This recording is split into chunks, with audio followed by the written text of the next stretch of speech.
Je m'appelle Shoji musée d'ethnographie. J'ai vécu en Finlande, qui est un pays monolinguiste. Chaque année, je retournais et le peuple s'est diversifié. Et dans ce contexte, la politique linguistique a connu des changements. Il y a plutôt très peu d'étrangers, mais j'ai reconnu quelques aspects qui étaient en avance par rapport aux autres pays européens. Donc, dans la première moitié du symposium, nous avons réfléchi sur le fait que l'anglais était dominant et c'est un symposium organisé sur la base du français et je suis très honorée d'avoir été invitée pour prendre la parole ici dans ce symposium. Mais comme je ne parle pas français, je me permets de faire mon exposé en japonais. Et dans mon exposé, je voudrais réfléchir sur le multilinguisme, notion proche de plurilinguisme. Si le multilinguisme pose comme objectif politique l'acquisition d'une compétence de langue au pluriel d'individus, le plurilinguisme pourrait être exprimé comme idée qui vise, tout en admettant la situation plurilinguiste des sociétés existantes, à admettre ou à promouvoir l'utilisation de langues au pluriel dans la mesure du possible par le biais politique. La notion, surtout depuis le XIXe siècle en Europe, ont été formées autour du peuple et sa langue. Ces États-nations se basent sur le monolinguisme et ce monolinguisme considérait comme idéal l'utilisation d'une seule langue sur le niveau social et individuel. En revanche, ces deux principes, c'est-à-dire le multilinguisme et le plurilinguisme, s'opposent, pour ainsi dire, au principe du monolinguisme sur lequel se basent les États-nations. Je propose ici de réfléchir aujourd'hui sur la situation multilinguiste qui se forme au Japon par nombre d'immigrés afin de cerner le processus de multiplication de langues dans la société ainsi que les problèmes qui sont impliqués. Ceci tout en tenant compte de notre rapport avec le multilinguisme. Tout d'abord, la situation plurilinguiste. Il y a deux sortes de plurilinguisme. Premièrement, les langues régionales. Il s'agit des cas où la langue autochtone existe à côté de la langue du pays ou la langue officielle dans un seul pays. Pour la plupart des cas, ces langues ont été utilisées dans des zones déterminées dans lesquelles ces langues coexistent avec la langue nationale ou la langue officielle qui sont des langues d'unification du pays ou d'administration. Par exemple, le breton en Bretagne et le français. Au Japon, on peut citer le rapport de langue de Kinawa et le japonais. Et l'autre type de multilinguisme, il s'agit de multilinguisme, provient de l'existence dans les villes d'immigrés ou les villes où les gens qui déplacent ou le peuple dispersé selon les termes d'autrefois. Cette situation crée la coexistence de plusieurs couches de langues à côté de la langue principale et des langues des autres peuples. Cet exemple se trouve souvent dans des villes en Europe comme dans les villes au Japon. Bien sûr, les deux types n'est qu'un classement schématique. En réalité, les deux types se trouvent en rapport bien étroit. Par exemple, le cas où beaucoup d'usagers de langues régionales et de langues autochtones, ou le cas qui n'est pas rare où des immigrés s'installent dans une même région. L'exemple du premier type se renvoie au cas de Sami d'origine du nord de l'Europe et qui représente la moitié d'une ville. Il arrive aussi que les utilisateurs de langue principale s'installent massivement dans une région où se parle la langue régionale. C'est le cas de la République de Komi en Russie, la République de Mali, où la capitale devrait être formée de plusieurs peuples différents, mais qui est occupée par la réalité, dans la réalité et par les Russes. Cette situation grave pour les langues de minorité est fréquente. C'est un exemple de la situation multilinguiste réalisée et par les langues d'immigrés. Dans tous les cas, de façon générale, la situation multilinguiste qui se forme dans un pays par la langue régionale avec la langue principale ne tend pas forcément vers un multilinguisme ancré dans une même communauté linguistique. Dans ce sens-là, les utilisateurs de langues minoritaires et régionales, de même que les États-nations, dans leur propre domaine, montrent même parfois une attitude exclusive. Ce phénomène se constate dans des zones francophones au Canada. Et par ailleurs, l'État peut imposer l'isolement sur le plan linguistique tout en limitant l'utilisation de langues régionales à l'intérieur de certaines régions. Ceci représente le fait que l'État a beau être multilinguiste, mais sur le plan social, autrement dit, chez les habitants, une seule langue est utilisée sans rendre compte de l'existence d'autres langues. On se demande alors si on peut qualifier ce pays multilinguiste. Regardons maintenant la situation japonaise. Au Japon aussi, nous avons connu des situations multilinguistes en dehors des langues d'Ainu, de Ryukyu, sans poser la question de savoir s'il s'agit vraiment des langues. Il y a 100 ans, il devait y avoir plusieurs langues dont les utilisateurs ne pouvaient pas se communiquer entre les langues différentes. Cependant, sur le plan régional, nous n'avons pas besoin de préciser s'il y a eu lieu des politiques qui encouragent l'utilisation des langues comme Ainu, Ryukyu, comme les langues à part entière. L'occupation colonialiste de la péninsule de la Corée date d'il y a juste 100 ans cette année. C'est à partir de cette époque que beaucoup de Coréens sont venus s'installer au Japon pour atteindre le nombre de 2 millions pendant et après la guerre. Avant cet événement, à la restauration de Meiji, nombre d'immigrés se sont installés au quartier réservé aux étrangers. Une partie de leurs descendants reste au Japon encore aujourd'hui et l'existence de différentes langues n'a jamais été soutenue par leur utilisation ou l'éducation dans ces langues. Nous ne connaissons pas d'exemple. Au contraire, les utilisateurs de ces langues étrangères avaient tendance à cacher le fait et ils ont vécu sans attirer l'attention. Il s'agit là de ce que nous appelons des old-comers. Et c'est en 1980 que nous avons connu un grand tournant. Je n'aurai pas le temps d'entrer dans les détails. Des immigrés ou descendants de Japonais sont venus au Japon en tant que main-d'œuvre. Leur origine japonaise de leurs parents, de leurs grands-parents leur permettait d'être considérés et revenir à son pays. C'est dû bien. それでその最近の外国人統計、これは2009年ですね、それによりますと、日本には外国人というのは大体218万住んでます。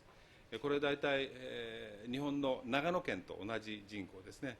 それだけ外国人が住んでいます。で、その内訳ですけれども、国籍順に上げますと、dans l'ordre d'importance, le premier groupe, dont le nombre est de 578 000, est composé de Chinois, ensuite les Coréens du Sud et du Coréen du Nord, ensuite les Brésiliens 267 000, Philippins 211 000, et Péruviens 57 000, Américains enfin 52 000, et ensuite les Thaïlandais 42 000.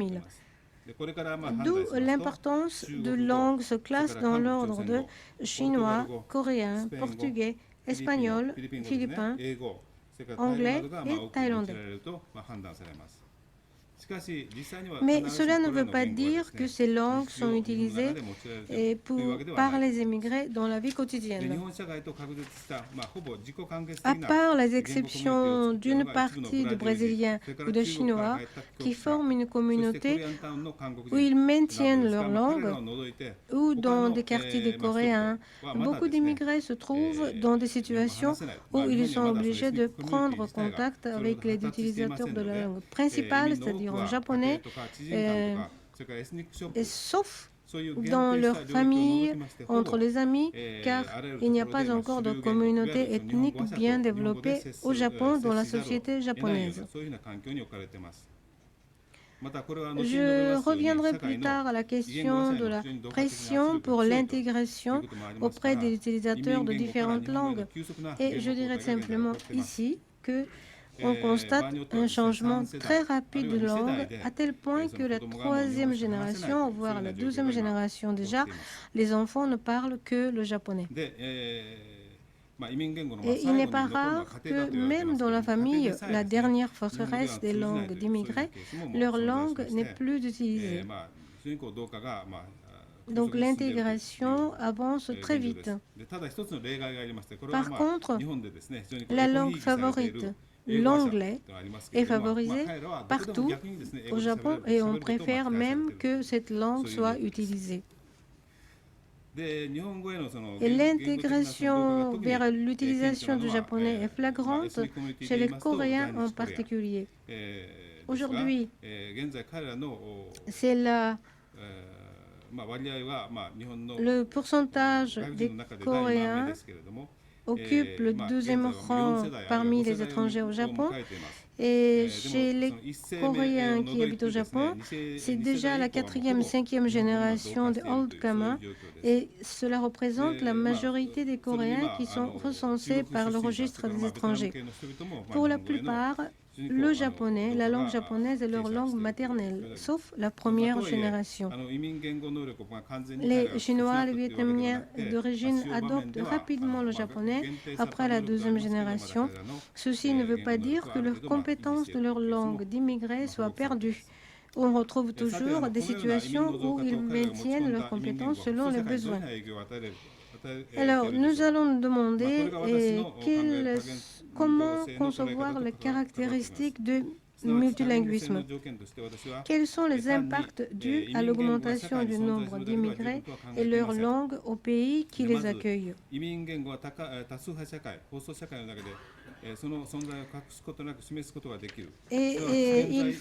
Tout dépend de la façon dont on cerne le phénomène de multilinguisme. Il ne suffit pas que les langues d'immigrés existent dans la société pour construire le multilinguisme. Il faut que les langues d'immigrés puissent exister dans la société majoritaire ou dans la société d'accueil, sans se cacher son identité. Il faut qu'ils puissent vivre de façon évidente. Ainsi, la société d'accueil peut contacter les langues d'immigrés et admettre leur existence. Ensuite, il faut prendre des mesures positives pour le maintien des langues d'immigrés. Après, il faut que ceux du groupe majoritaire se libèrent de leur croyance de monolinguisme pour prendre conscience de multilinguisme. C'est ainsi qu'une société peut être considérée devenue vraiment multilinguisme. Alors, à quel degré les immigrés utilisent leur langue de façon évidente?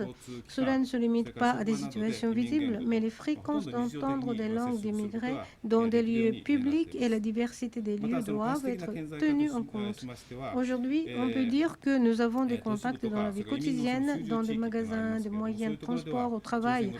On remarque également, pour donner des exemples visibles, des écritures en coréen et en chinois dans des grandes villes ou dans des zones d'habitation concentrées, surtout sur des enseignes et publicités. C'est un phénomène positif, ce qui est rare au Japon. Les mesures indiquées ci-dessous, destinées à apporter des soutiens à l'utilisation des langues d'immigrés et leur survie, incluent des services offerts par des organismes publics ou des associations privées, des bénévoles.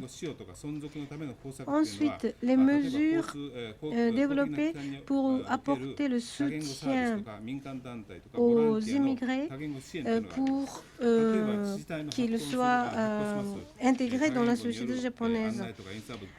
Il y a des imprimés où il y a des consultations en plusieurs langues pour les cas de maladie ou des problèmes administratifs. Il y a beaucoup de collectivités locales qui assurent ce genre de services. Et on trouve aussi des indications en notre langue dans la ville, par-ci par-là. Et je crois que les invités étrangers qui arrivent au Japon ont déjà remarqué qu'il y a beaucoup d'écriture en d'autres langues que le japonais. Et on peut citer une autre condition pour que la société soit multilinguiste, à savoir la conscience des Japonais concernant le multilinguisme. Cela fait à peu près 20 ans que le Japon a pris le chemin pour devenir multilinguiste. Les étrangers qui habitent au Japon depuis longtemps remarquent sans doute moins de peur chez les Japonais et moins de refus vis-à-vis des étrangers. Avant, les Japonais, ayant peur d'être abordés par des personnes visiblement étrangères, s'écartaient des étrangers et pour garder une bonne distance. Et ce phénomène se constate de plus en plus rarement. Les services administratifs en langue étrangère et qui dépendent également de la compréhension des habitants peuvent être améliorés jusqu'à un certain degré. Et tout cela revient à dire qu'on est capable de considérer comme ordinaire l'existence de personnes parlant d'autres langues que le japonais et de se comporter normalement. Une société qui incorpore des communautés à part de langues différentes n'est pas une société de multilinguisme. Les langues d'immigrés qui commencent à exister dans les grandes villes en plusieurs couches peuvent faire reconnaître le caractéristique d'une telle société et pour des contacts permanents avec les langues d'immigrés. La tendance à multilinguisme des Japonais provient d'une origine sans aucun rapport avec les étrangers. Le besoin dans l'internationalisation des échanges académiques et dans des affaires, aussi bien que l'accumulation d'expériences de séjour à l'étranger et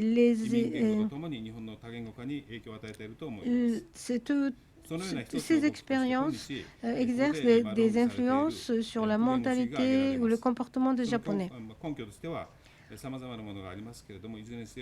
On peut citer comme un des mouvements de multilinguisme qui est le thème de discussion d'aujourd'hui. On peut citer plusieurs preuves. Dans tous les cas, si nous pouvons mener les choses à bien, le plurilinguisme peut contribuer au multilinguisme en baissant la barrière des langues dont les comportements et conscience, tout en dotant les Japonais de compétences en langue étrangère. Dans la pédagogie de plurilinguisme, il faut remarquer que le contexte multilinguisme et par les langues d'immigrés peut aussi apporter des contributions. Le multilinguisme au Japon peut attirer l'intérêt aux langues des pays asiatiques sans que cela soit limité aux langues occidentales.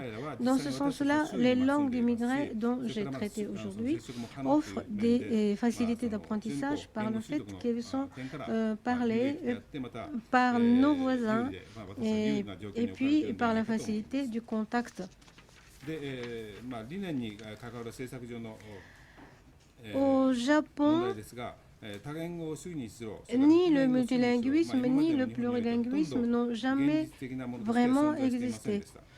Et cependant, l'enseignement des langues étrangères est effectué avec intensité en consacrant beaucoup de temps et d'énergie, mais c'était limité à l'anglais et à quelques autres langues étrangères sans que les Japonais aient acquis une vraie compétence, comme nous le savons tous. Et je crois que les Japonais ont eu une image erronée pour les langues étrangères par cette expérience. C'est-à-dire les langues qui méritent d'être étudiées, comme l'anglais et quelques autres langues occidentales, sont difficiles à maîtriser, même si on y consacre du temps et d'énergie. Et en plus, même si on les maîtrise, peu d'occasions se présentent pour les pratiquer. Dans le Japon monolinguiste, les langues étrangères ont été étudiées pour le plaisir personnel, sans rapport avec l'intérêt concret. Et par l'apprentissage des langues étrangères, nous avons fini, me semble-t-il, par ressentir une barrière infranchissable vis-à-vis des langues étrangères. Les langues étrangères n'étaient nullement une menace devant le Japon monolinguiste et pour les langues japonaises. La seule langue du pays et la seule langue officielle, c'était le Japon, c'était le japonais. Mais aujourd'hui, l'idée de base de l'État-nation qui peut être décrit par le schéma État égale peuple égale langue fait face à une crise aujourd'hui. L'acceptation varie selon les personnes et probablement la conscience monolinguiste est ce qu'elle a préservé, c'est-à-dire la théorie qui dit que le japonais est différent des autres langues, la mentalité fermée et tout cela connaîtra une dégradation. C'est pour certains regards une libération du japonais qui était serti dans les taux de conscience de japonais bien fermés. Et probablement, le Japon continuera à laisser développer le multilinguisme dans diverses situations et la compétence en multilinguisme augmentera. Il y aura bien sûr, naturellement, un contre-mouvement. En Occident, la langue nationale est obligatoire pour les immigrés. Par exemple, en France, le français est juridiquement défini comme la langue nationale. Dans quelques pays de l'Union européenne, l'anglais qui se développe est parfois considéré comme menace. En fait, on trouve dans le contexte de plurilinguisme promu en Europe la volonté de faire face à la puissance monopolisante de l'anglais par le biais de dispersion des compétences langagières. Au Japon, on remarque que la tendance et la volonté d'admirer le japonais, cette idéologie d'une volonté forte de conserver le japonais n'apparaît pas forcément dans la politique, dans le monde juridique. Mais néanmoins, il est sûr que le Japon ne peut pas échapper à la coexistence de plusieurs langues sur le plan social, dans la compétence ainsi que dans la conscience. À ce moment-là, s'imposera une structure de langue indiquant le japonais.